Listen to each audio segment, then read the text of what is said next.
Assalamualaikum warahmatullahi wabarakatuh.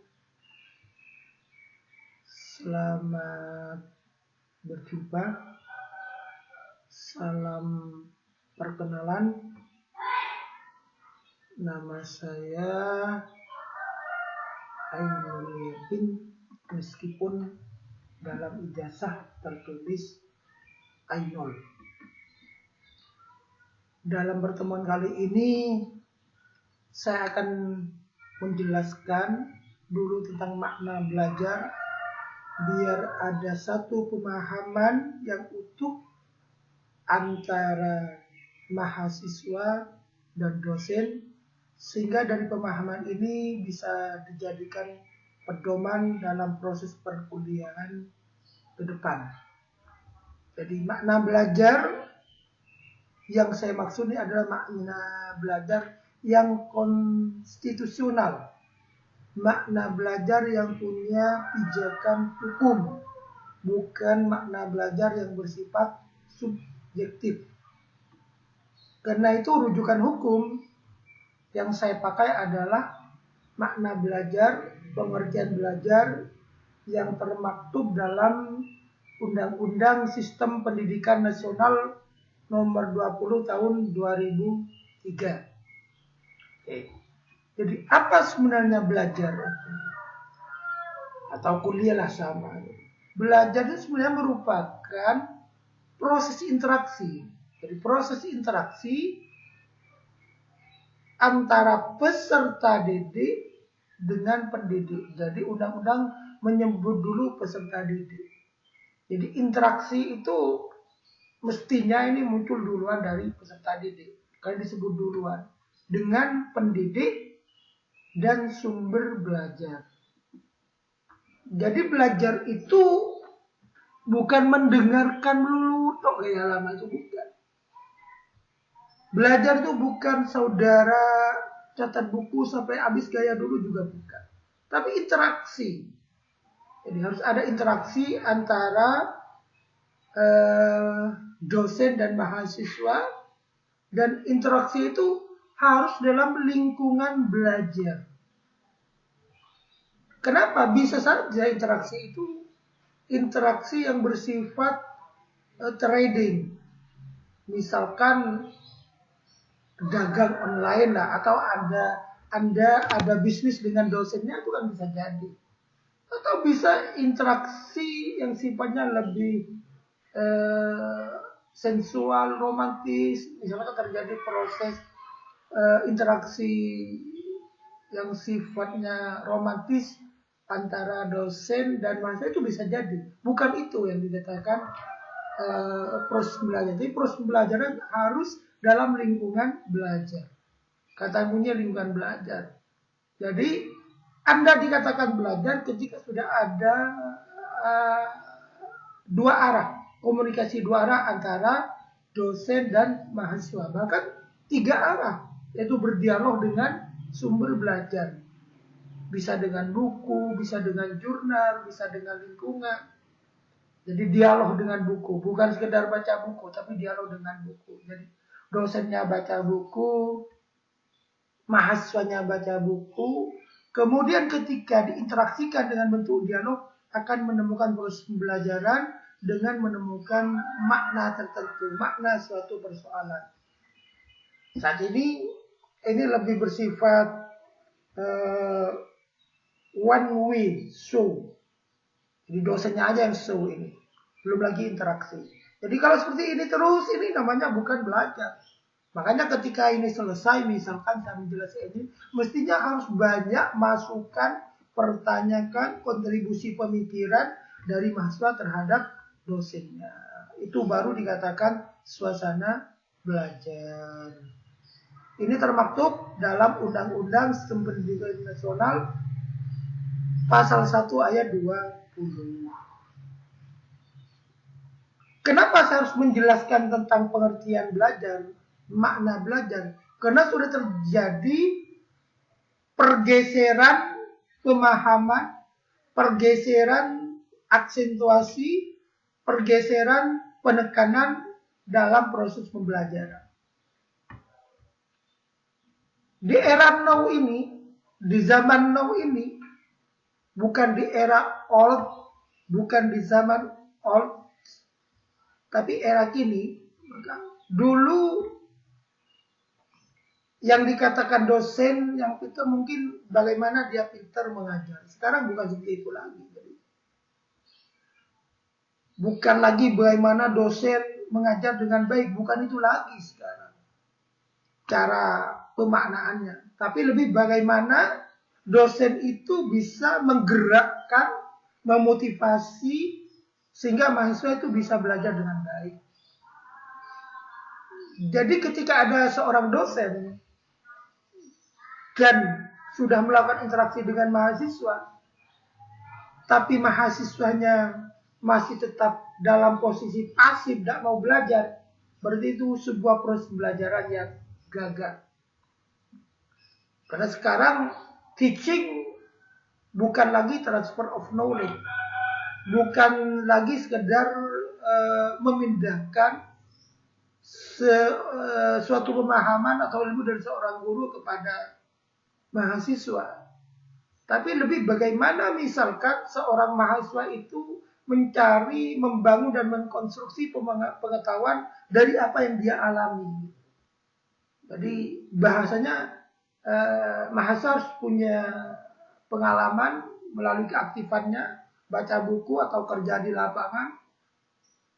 Baru dari pengalaman dan baca bukunya atau mencari apalah pengetahuan melalui jurnal misalkan, dari situ kemudian dia menemukan sebuah kesimpulan pengetahuan, kesimpulan baru, itu dikatakan belajar. Inilah beberapa pergeseran paradigma. Dulu pengetahuan itu pengetahuan dipandang sebagai sesuatu yang sudah jadi, yang tinggal ditransfer dari dosen kepada mahasiswa. Itu dulu kalau cara pandangnya dari pengetahuan. Jadi tugas guru hanya memindahkan. Kalau timba pengetahuan kemudian dituangkan ke timba yang lain milik siswa, itu gaya dulu. Tapi kalau sekarang bukan, pengetahuan adalah hasil konstruksi, bentukan atau hasil transformasi seorang yang belajar. Jadi pengetahuan itu sebenarnya lebih merupakan hasil kerja mahasiswa, hasil pencarian mahasiswa. Dari sinilah nanti akan mahasiswa memperoleh pengetahuan yang cukup kuat dalam memorinya. Dari aspek belajar misalkan, belajar adalah menerima pengetahuan, pasif dan reseptif. Itu dulu. Tapi kalau sekarang, belajar adalah mencari pola bun. Pola itu mencari, bukan menimbang. Tapi kita sebagai anak pondok juga sering memberikan makna lain yang lebih pragmatis sehingga timbalah ilmu. Saya nggak sependapat dengan pandangan itu. Tapi belajar itu adalah mencari dan mengkonstruksi. Jadi menganalisis boleh, mengkonstruksi pengetahuan secara aktif dan spesifik. Jadi kita dalam perkuliahan nanti misalkan kita akan menempatkan mahasiswa dalam proses mencari dan mengkonstruksi. Karena itu tidak boleh pasif, harus aktif. Karena yang belajar nanti adalah mahasiswa, ya harus mahasiswa yang mencari, mahasiswa yang konstruksi. Dosen nanti akan mendampingi dan berpartisipasi untuk terlibat dalam kegiatan mahasiswa. Itu dari aspek belajar. Dari aspek mengajar misalkan, mengajar dalam paradigma lama menyampaikan pengetahuan yang dianggap sudah jadi. Biasanya dalam bentuk ceramah, itu gaya lama. Sekarang saya ini ceramah kalau seperti ini sebenarnya, dan ini gaya lama. Makanya saya katakan kalau tidak ada feedback dari mahasiswa, kita sudah setback ke belakang. Tidak ada perkembangan. Jadi mengajar sekarang adalah berpartisipasi dengan mahasiswa dalam membentuk pengetahuan. Kolaborasi antara dosen dan mahasiswa dengan sumber belajar, itulah sebenarnya yang dikatakan mengajar dalam konteks kekinian. Dan mengajar dulu bisa diartikan menjalankan sebuah instruksi yang telah dirancang dalam bentuk GBPP, Sekarang mungkin GBPP ini bisa dikatakan kurikulum. Mengajar sebenarnya kalau sekarang menjalankan beberapa strategi yang dapat membantu mahasiswa belajar. Jadi intinya guru itu harus menemukan cara, metode yang pas bagaimana mahasiswa nanti bisa belajar atau membelajarkan mahasiswa. Inilah pergeseran paradigma tentang makna belajar yang harus kita bangun pemahamannya dalam satu pemahaman, sehingga ketika misalkan nanti dalam proses perkuliahan kok dosennya selalu memberi tugas, nggak memberi tugas, karena memang belajar sekarang yang beda dengan belajar dulu. Jadi yang belajar ini mahasiswa, dosen posisinya dalam proses membantu. Ini menurut regulasi, menurut undang-undang, bukan menurut pandangan subjektif saya. Oke. Kenapa misalkan mahasiswa harus aktif gitu? Karena pola-pola lama ketika misalkan guru hanya membaca teks gitu, maka akan cekat jadi terekam dalam memori Anda itu hanya 10%. Kalau hanya dengan cara membaca. Kemudian hearing words, jadi mendengarkan kata-kata misalkan, ini akan terekam hanya memorinya 20%. Hearing itu model-model, bisalah misalkan Anda sebagai mustami mendengarkan penjelasan, model ceramah lah. Ceramah itu ya 20% yang akan terekam dalam memori Anda. Itu pun waktu itu lama-lama akan hilang. Kemudian looking a picture, ya semacam melihat gambar, atau di sini watching video, itu akan sampai 30% yang terekam dalam memori Anda. Tapi misalkan kalau lihat pertunjukan langsung, looking at exhibition, abstraksi, demonstrasi itu, atau Anda turun ke lapangan, bisa 50%.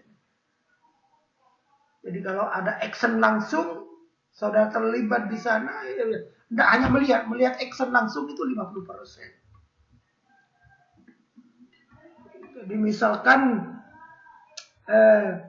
saudara ingin melihat bagaimana cara orang membuat batu bata, ya Anda melihat orang membuat batu bata itu ya bisa 50%.